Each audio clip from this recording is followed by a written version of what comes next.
Hello, YouTube. Kingpin of Cinema here with QB999. Yeah, there we go. And we just saw the Green Hornet today. Our first review of the year. The first movie to come out this year that we went and saw, and we're going to give you our take on it. Now, And spoilers will be aplenty, so if you can't handle that, then don't watch it. Now, out of all the new movies that have come out the past week, Season of the Witch, Country Strong, and fucking that Vince Vaughn movie came out today as well. Oh yeah, Dilemma. The Dilemma, yeah. This has been the best reviewed movie so far. And it has like 50% approval rating on Rotten Tomatoes. So that should say something on how bad the other films are.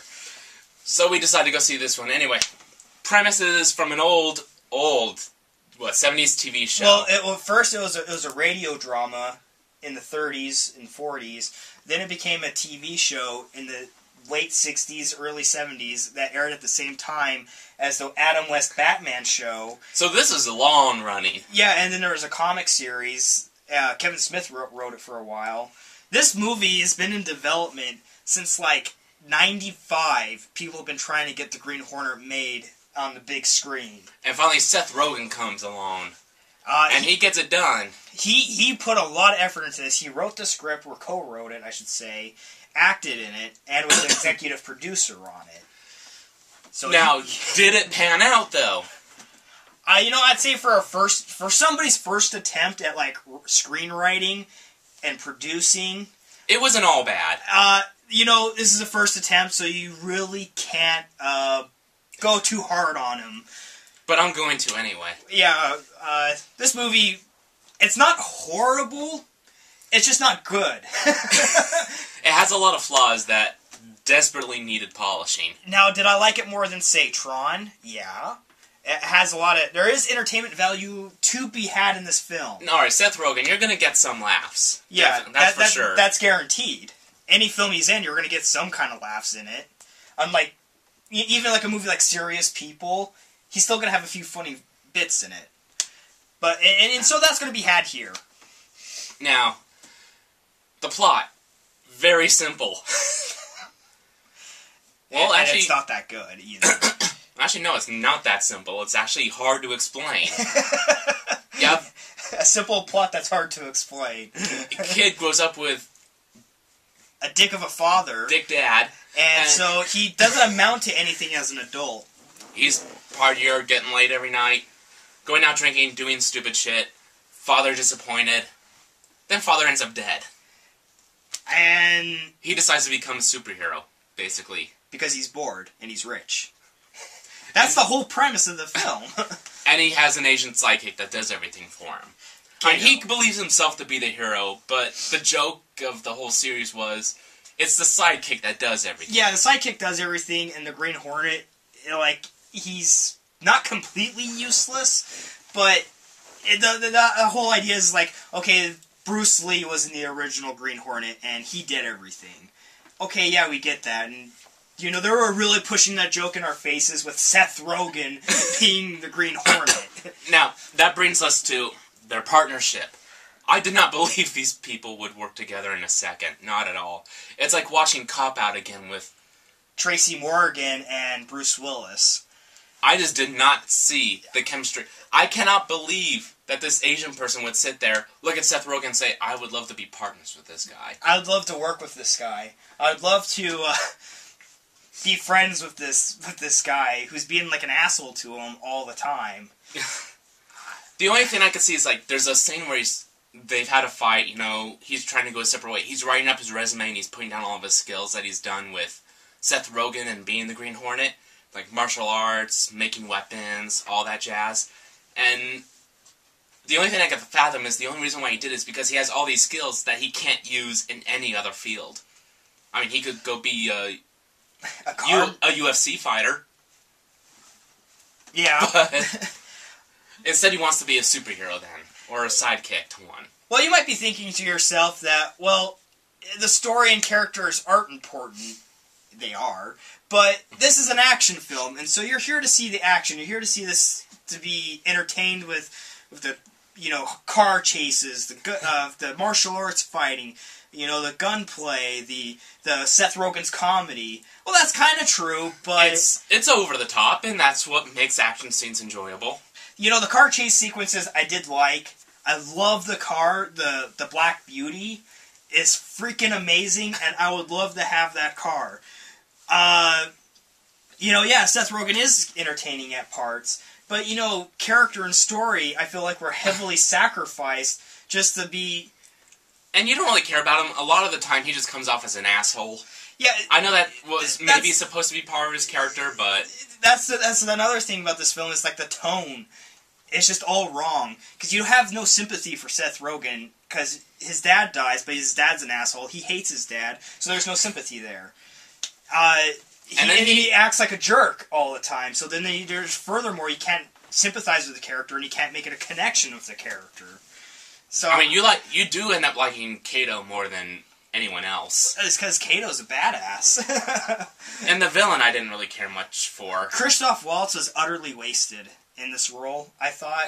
You know, early on, you see him... It was upsetting to see him in that situation. Yeah, early on, you see Christoph Waltz with this double Desert Eagle gun that's really badass, and I kind of got this idea in my head that Christoph Waltz was going to be kind of like he works with making devices, that he's like a tech expert. Kind of like Kato, but it ends up that's the only thing he really ever does, is use this special double-barreled gun. This one item that he made, for some reason, it's never explained why he made it. I guess because he had nothing else to do. He was totally just utterly wasted in it. And, you know, Christoph Waltz was so great because he would have these great monologues, dialogue sequences in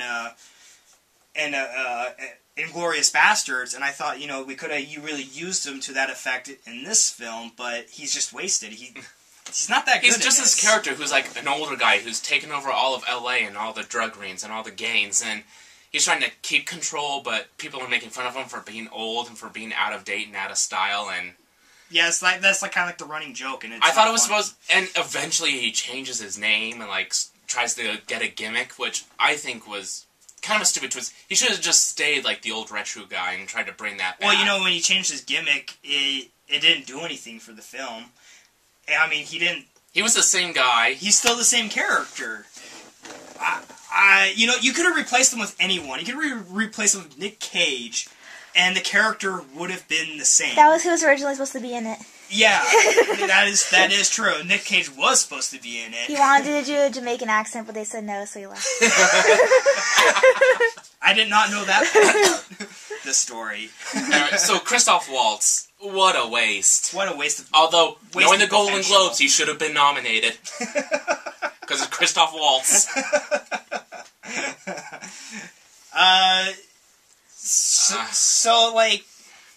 There's just way too many unbelievable scenes, though. That's what kind of ruined it for me. You know, another thing that kind of ruined, like, the kung fu fights and the bullet action is, like, Kato has, like...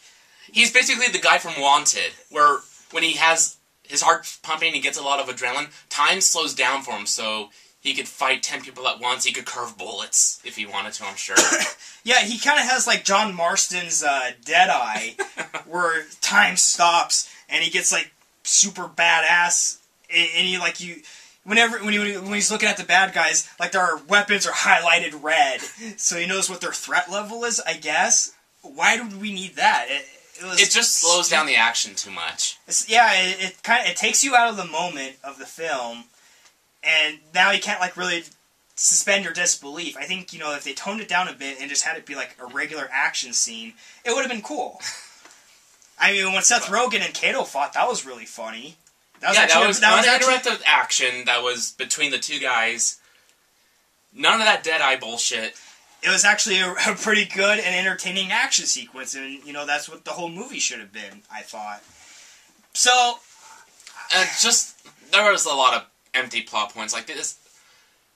The whole movie ends on this note where they find out a DA is corrupt, Seth Rogen records him and has, like, a USB port with the conversation on it. Except he forgot to record it. That was, like, the end joke of, like, them going through hell to get there. But anyhow... The whole point is that he tells them, we have to get to my father's newspaper building. We can upload the USB from there.